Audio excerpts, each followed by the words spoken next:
him, and he's been steadily growing to where, look, he's holding up against Bjergsen in the final and doesn't look like he's overmatched at all. Yeah, and now we have to look at how these teams adapt, having switched sides and also having gone through that entire first game. Looks like the Soraka ban is going to be here to stay, and because the game was so close, I'm really not seeing many major differences in the ban phase thus far. Yeah, I mean, they also threw another ban at Aphromoo last game, and the Bard ban, you know, taking away 2 range supports from him, just went over to the Morgana. This time around, let's see if they also leave Echo up on field for Hansar to pick. Maokai is, again, not going to find himself in this game because Darshan does not really have a good history with the champion. He does play the champion, but... There's the pinch. This is the big one here because if Graves gets banned, it's Nidalee against nothing. If Graves doesn't get banned, it's Nidalee against Graves. So either way, it's some kind of a jungle pinch where you're getting 1 tier list higher. Well, I mean... Or if, sorry, Nidalee is banned, it's Graves against... There's also Echo that can come through very easily. Of course. There's a lot of things that are potentially getting pinched here. I mean, TSM one of the best options for CLG is to just ban a target ban and then take 2 power picks and giving TSM 1 because there's so many of them up right now. All right. It feels like, but they do Graves, Nidalee. Graves has a really high priority right now. It's still a pinch though because it's either Echo priority or Graves priority. Well, Graves is the single most contested champion in pro play in patch 6.6 right now. TSM have had great games with that on Svenskeren. It does leave that Echo Poppy grab that CLG was so happy to do before. It's also a flex pick. You can move him around. Hansar can also play a very mean Graves, so good opening here from TSM, I think, even with, you know, Echo, Poppy, Trundle, everybody's still up. Yeah, I mean, there's, like you say, so many things up. They could just go with the quick Echo and Poppy right now if they wanted to, and then either have Hansar play Graves or put him on Gragas again. Because last game, even though Gragas has some mid-game impact, unless you're landing perfect ultimates in late-game teamfights, you're a non-factor. And Hansar was not landing ultimates in late-game teamfights and was a non-factor. And keep in mind, you still get to play Morgana against this, unless Yellstar wants to take that one away. Aphromoo gets to even further stymie that playmaking here. And we'll see with Graves taken off the table. You've got a while to go for your junglers, most likely. CLG looking to take the same champions again. Early round Caitlyn as well. Yeah, they're going to steal it away. I like it. Well, Stixxay, and force Stixxay to get a little bit closer. They want to try and punish his positioning. There was one opening. Oh, excuse me. Yeah, what are you talking about? They're preventing that strategy from TSM. Yeah. Caitlyn's been Stixxay's best champion, in my opinion, in the playoffs here. The 2 times he's played it, he has very good games. And they don't care if Doublelift plays Kalista based off of this, because in the late game team fights, they're confident in their ability to outrange and outplay. They got me too with the little ode to Doublelift there. Kind of hover. Yeah, Kalista hover, tricking him and tricking me. Saying, hey, Doublelift, you want to play Kalista again? Yeah, go for it. Go for it, bud. All right, well, Poppy does get grabbed away. I think no real big surprise that if that's left on the table, TSM going to snatch that up as quickly as they can. So most likely top lane Poppy and jungle Graves here for the TSM lineup. This time around, though, Alistar is the beloved support, even though Braum was up from last time. Insta-lock on the Morgana, and now Rek'Sai here for Smithy in the jungle, leaving mid lane for last, presumably, depending on where Echo goes. Yeah, so they do go with Rek'Sai, which is a bit of a comfort champion during the regular season for Xmithy, but I would almost expect them to run Elise with the rest of the poke that they have in this team comp.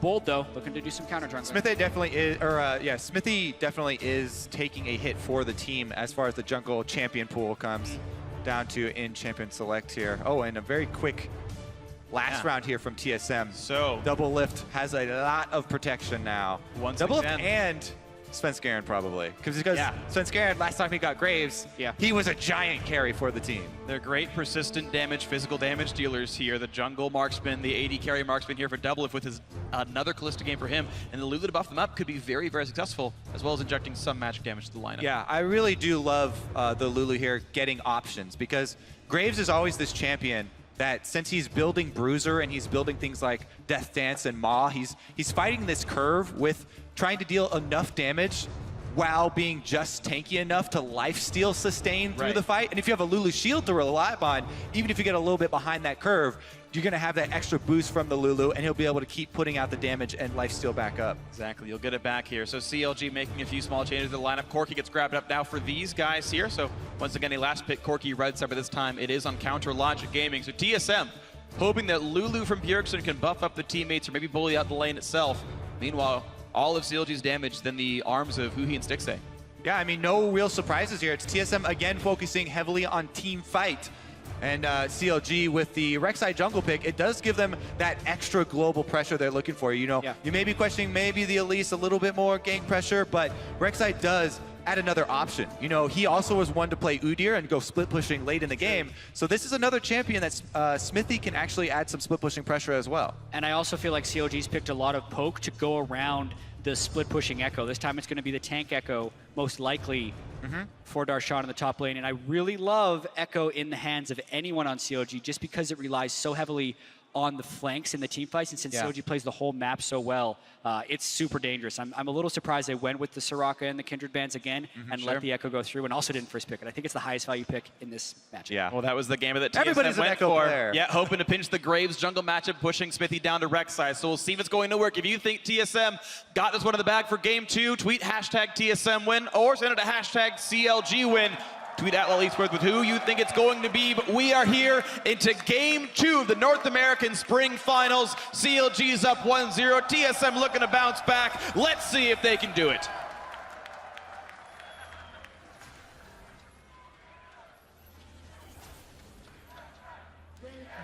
Defensive spread this time from both teams.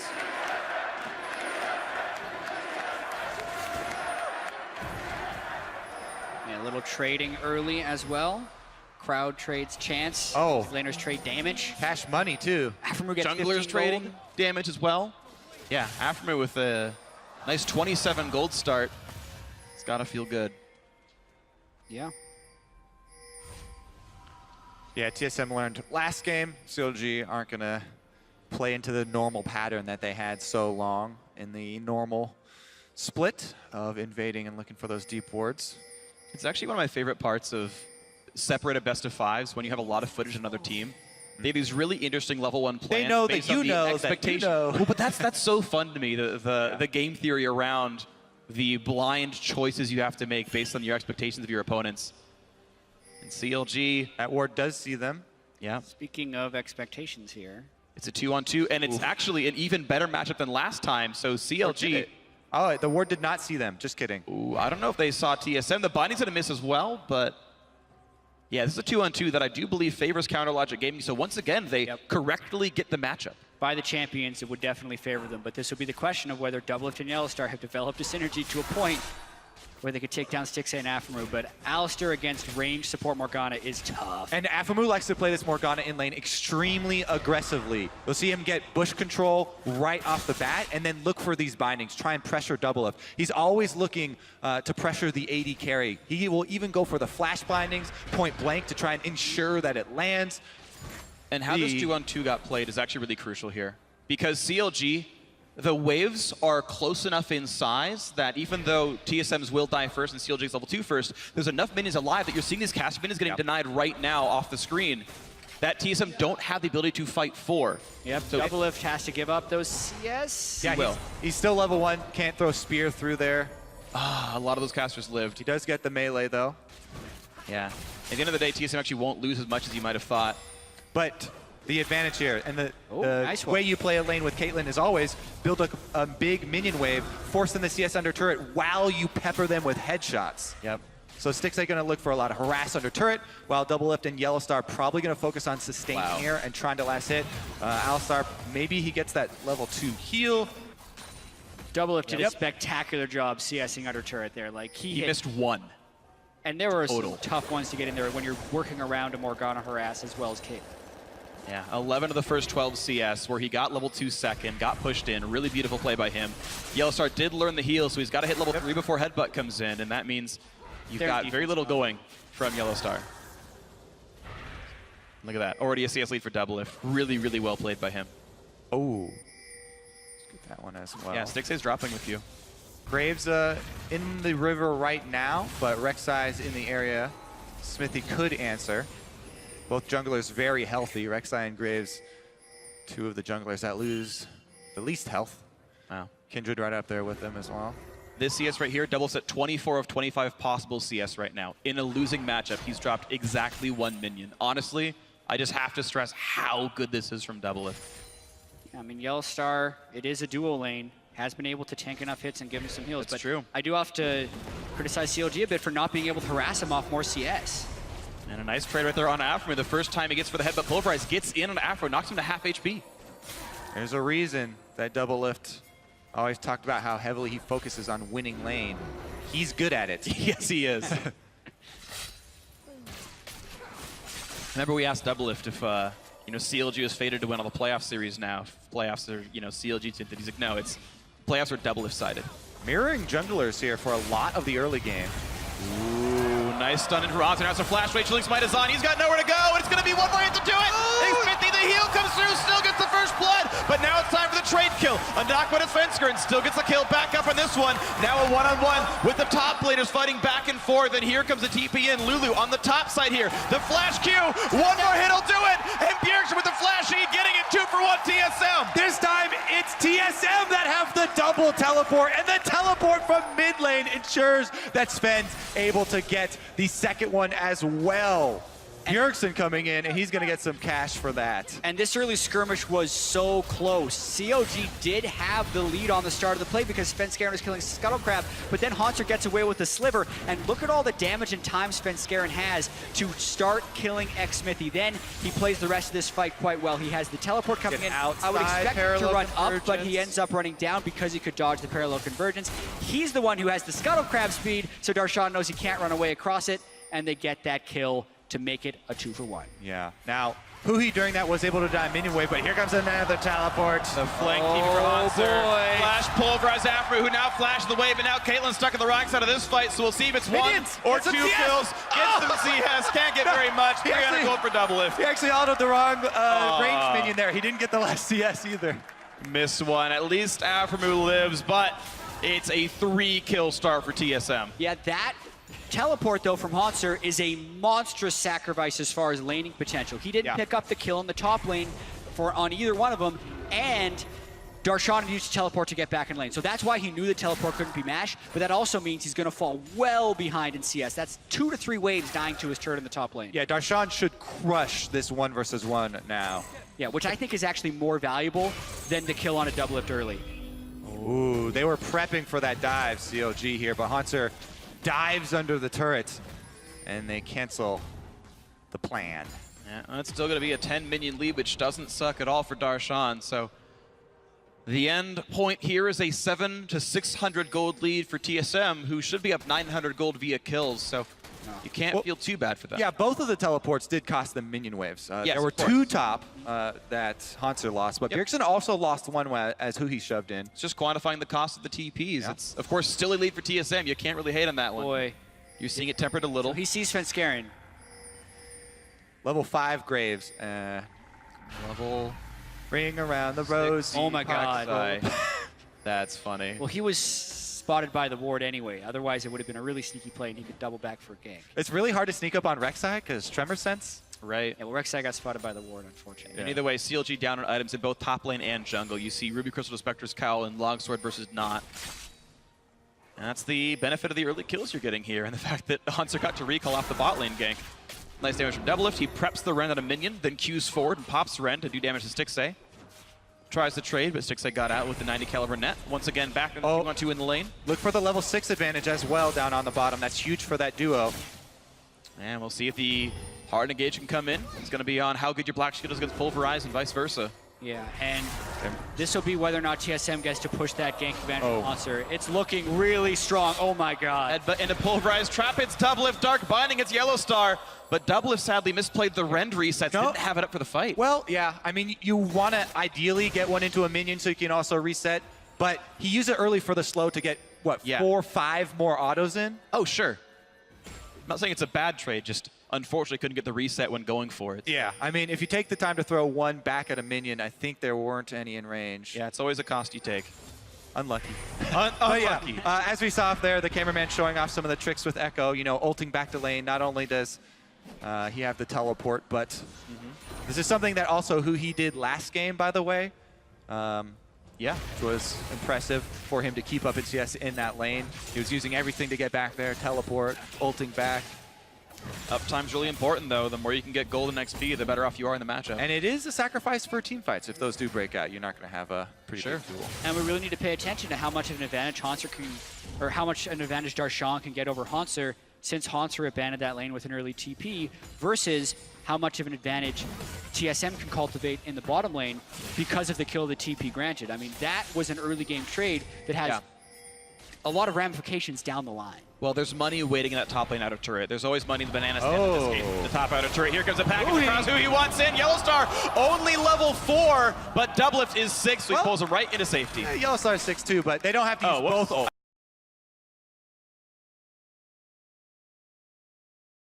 Go all in on that, but they didn't want to. Doublelift could have flashed the wall, but that would have been a little bit aggro. Didn't look like the greatest start. Yeah. For a CLG. I mean, CLG all-inning on the level 6 Alistar with the Kalista next to them. Yeah. You know, maybe they could have tried to commit more resources to that, but just burning the Fate's Call is also a good option for TSM, and they Still just a very back out. trade. Yeah, I mean, Svenskeren actually really wanted to go make a purchase with Graves. Yeah. Had a lot of gold, and now he's got Challenging Smite, fully completed Warriors here, feeling much more confident, whereas Smithy has gone that Sightstone. We talked about him being a team-focused jungler. He's looking for the vision. He's using not only the Tremor Sense, but also the Sightstone wards to try and keep track of Svenskeren early on. Yeah. And keep in mind, he rushed boots too as well, so he's got more movement speed as well as more tank stats to be a big frontliner, so he's getting around the map as well. That is true, but something, and one of the reasons why, if we talk about the greater meta, why damage and carry junglers are so big right now, is because those junglers initially build into damage, which increases their gold generation, increases your clear speed. Rek'Sai, with going Sightstone and Ninja Tabi, Svenskeren's going to have a very quick... Option of binding without Yellowstar there. No mana for the Caitlyn ultimate, though. He just took over 100 right now, but was nearly in range of popping that. He probably still could, honestly, walk forward. Yeah, I mean, R. you could get the heal out for it. That's worth it. Yeah. I would totally take that. And there we go, actually. The money didn't even require CLG to show up at the duo lane. Darshan wears down the top lane outer turret and brings the gold back to equal. That was a really interesting play there. I mean, Doublelift was playing with such confidence. I feel like he was also really proving himself in the first 10 minutes of this game. CLG picks Caitlyn early, Doublelift counters with Kalista, then he still smashes the lane. But he didn't have a support there, and he thought he was going to be able to punish it and made a mistake. It's a psychological game, right? It's one of the really cool components, you know, that League shares with poker, I guess.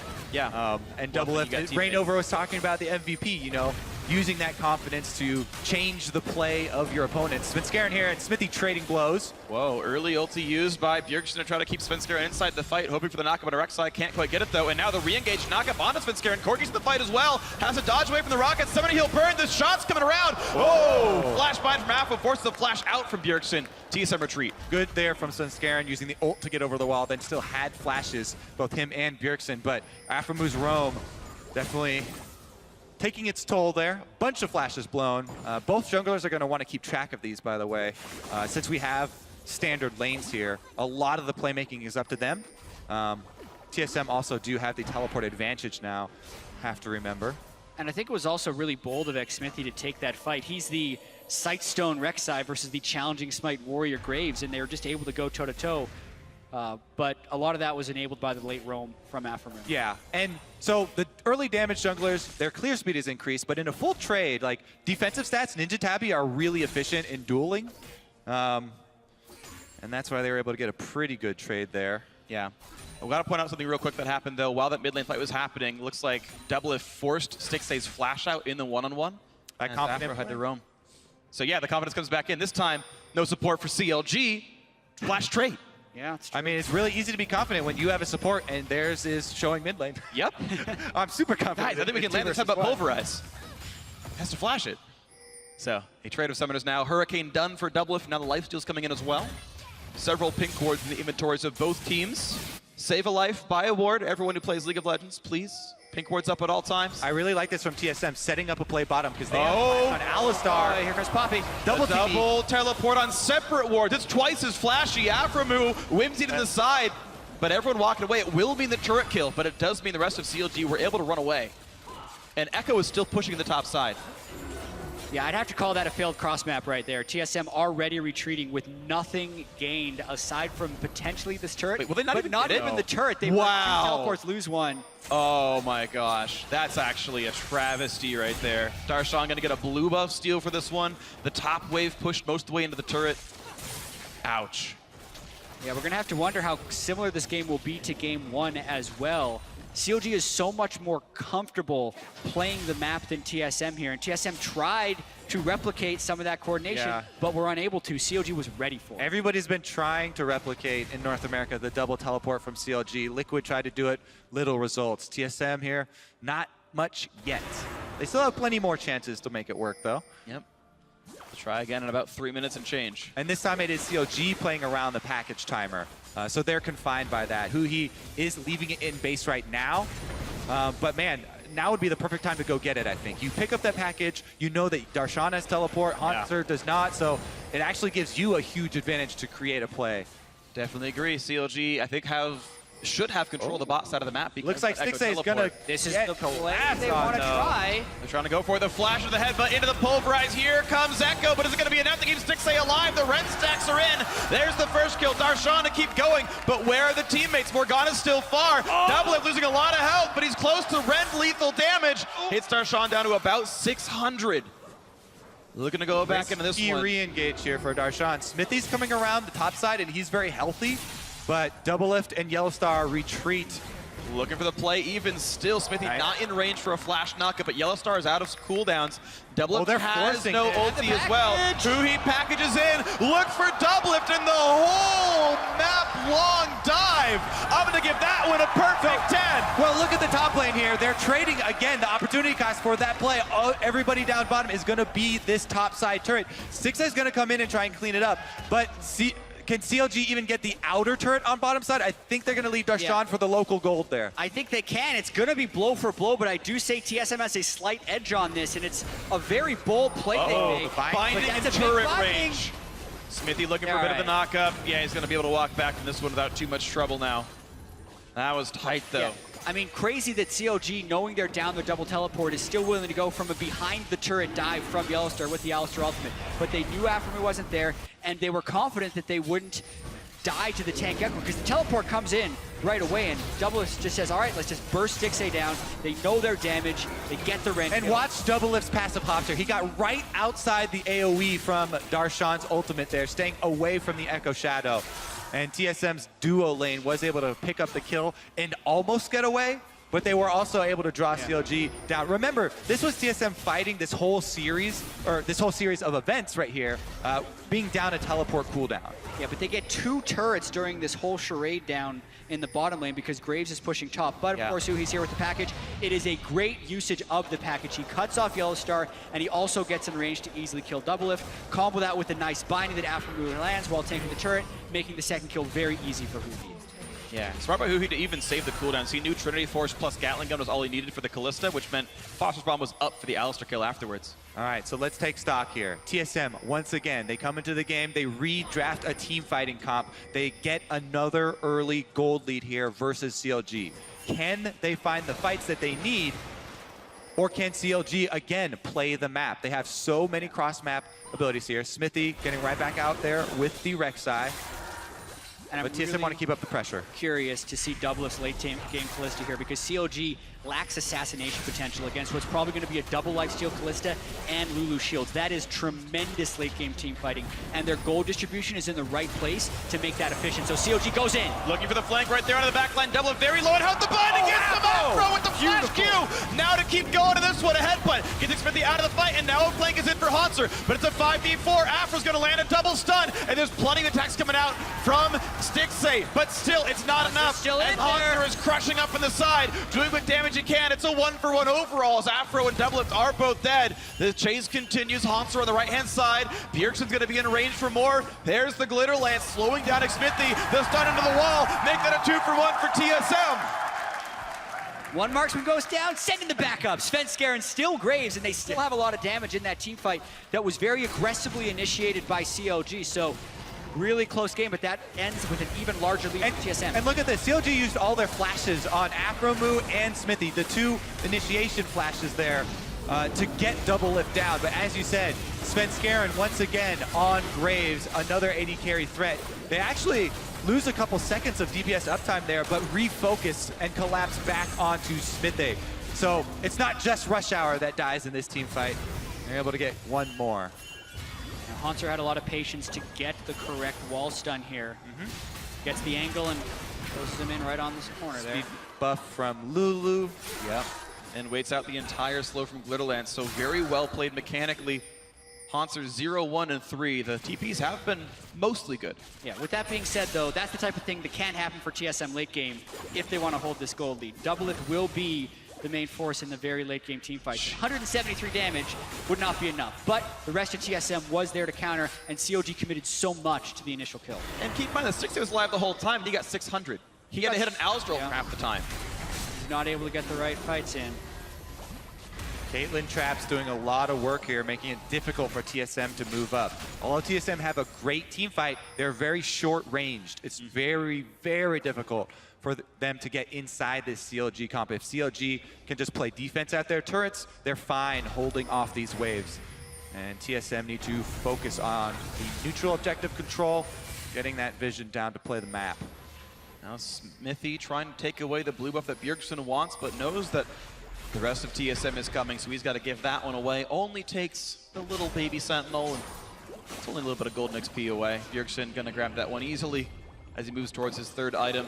The standard Lulu build at this point of Frostqueen's Claim into Lichbane. It's a ton of movement speed, and a lot of movement speed delta as well with the on-active slow. Yeah. It also adds another artificial AP scaling to Lulu, which is what TSM need. They need an AP threat. Bjergsen on this Lulu can't just be a babysitter, because Smithy's going full tank Rek'Sai.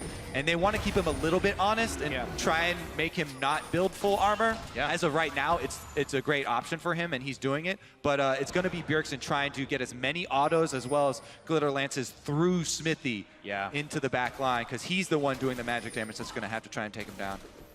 He's going to hope he can do enough. I like that he's got a Darksteel, by the way. Corki actually has pretty decent AP ratios. So I like that he's building AD, and it's like, well, my spells do more damage too, don't worry. Seems like everyone wants a Darksteel nowadays. It's a very good item. You can stack it up on Corki. Yeah. Pretty effectively. Last game on Corki, Bjergsen built fully offensive items, still only had one death. Fuhi, we'll see if he goes Kamikaze with the package, which is an option here, and then he loses Darksteel stack, so less likely. You can try and get out with your second Valkyrie, your flash, and your heal. Yes. He's got most of the things up right now. His heal's almost coming back. Yeah, CLG have been very siege-focused anyway, so it's not been as much about the dives for them as a team overall. I think that they definitely give this dragon over to TSM. TSM right now, they're kind of chipping away at the turrets. They're trying to get some damage while they rotate, but they're diving! Sean Black Shield keeps him safe for now, and now Smithy looking for this one. A lot of damage to Elstar, who pops the Unbreakable Will and will stay alive. Bot lane tier 2 does go down. TSM up 6,000 gold. Yeah, TSM playing very cleanly with this lead. They're rotating, they're getting the wards down, and they're not leaving themselves as open to the flanks of CLG. We were in a situation in game 1 where TSM had a lead and they went for a siege, then got flanked on. Here though, as I said, they split up, and who he can cut them off with the package. A little bit too far to the right, doesn't knock anyone in the correct. Svenskeren gets led by the Dark Binding, flashes back over, but why even bother? It's in a 1v5, loses the cooldown, Dragons up for CLG to take their second, and what better thing for a rapid fire cannon Caitlyn than the second dragon buff early in the game. The second half of my point was going to be that TSM have to make sure that the same thing doesn't happen again, where they split up and get flanked by CLG. But that's exactly what happened there. The dragon doesn't even go over to TSM. Yeah. They could have just 5-man back towards the dragon and taken it easy. As we were saying, that's why I didn't think they were going to get these turrets, but they committed so much to the dive on the turrets. Alistar not having ultimate up for that, and everybody's spreading out as the package came in. This is really big for CLG to actually get that second dragon, and TSM still sitting on 0. And definitely a concern as we crest into the mid game. That 6% ability power and attack damage actually quite relevant as far as combat stats go. It'll be worth a couple thousand gold that you won't see in the scoreboard normally.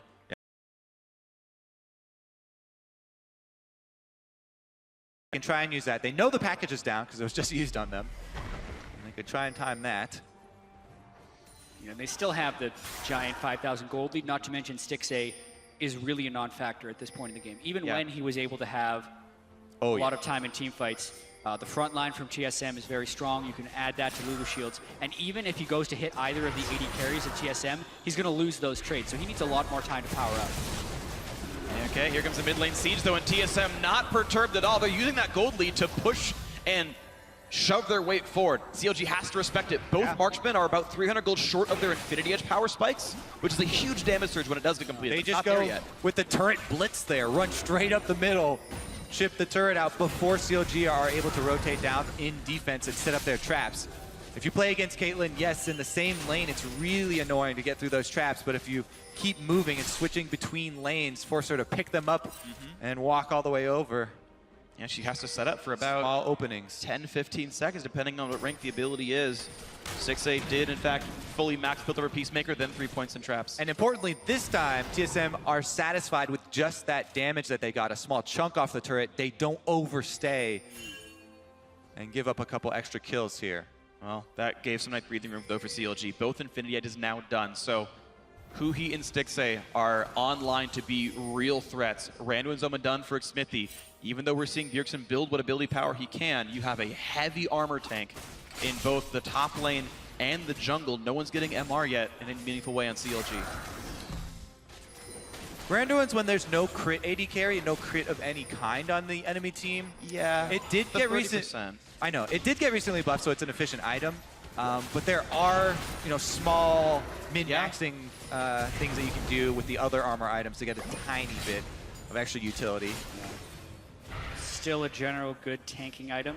It looks like TSM's going to continue with this group siege strategy. It's going to kind of be on CLG to stall this one out and wait for their opportunity. It's something they're very comfortable doing, but this is a larger deficit than they faced at any point during the first game. Well, then CLG has to claw their way back into this one if they want to keep this series with a CLG lead. Solomid looking to tie this one up 1-1 if they can keep this going. Honestly, has looked good so far in the game, and the double TP should give them a mid-game rotational lead as well as he press 26 minutes. What TSM really want is a fully engaged team fight. They need a full commitment from CLG into a team fight somehow to spark that. But they don't really have too many tools for the impetus to do that, so that's why they continue to try and blitz these turrets. Oh, have a pulverize on Smithy. Yeah, but Yellow Star down a bit low. Binding hits Bjergsen for some decent damage. In comes Darshan, taking a lot of damage, gets the shield back up, and nearly kills on the Alistair, but now to run away. The knockup's are ready. Who's gonna, what? Hanser, it's nobody at all. And the re-engage comes in, Bjergsen. It's 2 kills so far. Make that a third as who he goes down. And nothing for Smithy, a 4 for 0. Yeah, Hanser didn't want to hit them because he didn't want to give them a free ticket out of the fight. And TSM take their lives. Instead, they're gonna run straight through to the inhibitor. They combo through CLG. Couldn't get a clean first initiation, so the re-initiation and the team fighting and the gold all come out big for TSM, and they get a full push down the mid lane. Yes, CLG may be good at playing the map. Oh, Aphromoo gonna get chased down here, actually. Binding onto one, just running away to buy time. To be honest, Aphramoo's buying time because the game could have ended on the other side if Aphromoo didn't sacrifice. The sacrifice there. Sacrificial lamb. The game may still be over, just not yet, because this is 10,000 gold and a Baron.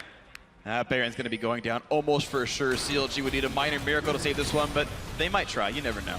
I have to say, this is such a good second game from TSM after the first. CLG has to try to stop this. All in. Can Poppy stop Rek'Sai from getting in? No, she cannot. They're inside the pit. Plenty damage now. Echo pops the ulti. Now Smithy is stuck inside the pit. 2,400 HP. Down goes Smithy. Now Kaelin's in the fray as well. Here comes Huhi. This is the fight that CLG needs. They get one so far, but it's still going TSM's way. Stixxay, the last one alive. He's not going to live much longer. TSM win another fight. And CLG commit everything for that. That's going to be game. Yes, in game 1, CLG could play the map, but the only part of the map TSM have to play is mid lane. They got all their advantages there, and they're gonna go straight back up to the Nexus. A Baron buff, Hanser, and a super minion. That's all they're gonna need. TSM looking to close it out. Yes, such a bounce back game for TSM. They stayed calm, they stayed collected. They stayed with their mid strategy. The whole game, they were just up and down that mid lane. CLG could not split push, could not team fight. TSM takes it to 1-1. The individual plays triumph. Another great game from Bjergsen and the rest of TSM. Another early game lead, this time capitalized. CLG had no more miracle flanks. TSM had solid team fighting, a great game plan, and they got a big enough gold lead to just run straight up mid lane and force through the turrets. They kept blitzing those turrets, chunking it down, and then forcing the initiation, the dive with Alistar. And Yellowstar as the point man, tanking the turret for them. Yeah, I also think because some of the early team fights went TSM's way, Darshan was never able to get pressure in the split push, so Hanser could always just match, which meant CLG was really just left with options of trying to counter the siege in the mid lane or force the team fights, and they weren't able to do that. So it was very clean there by TSM, aside from that one little slip up towards the Dragon. Yeah, honestly, just impressive stuff by them. Individual skill I chalk up as the primary reason here. The entire reason TSM had this lineup was the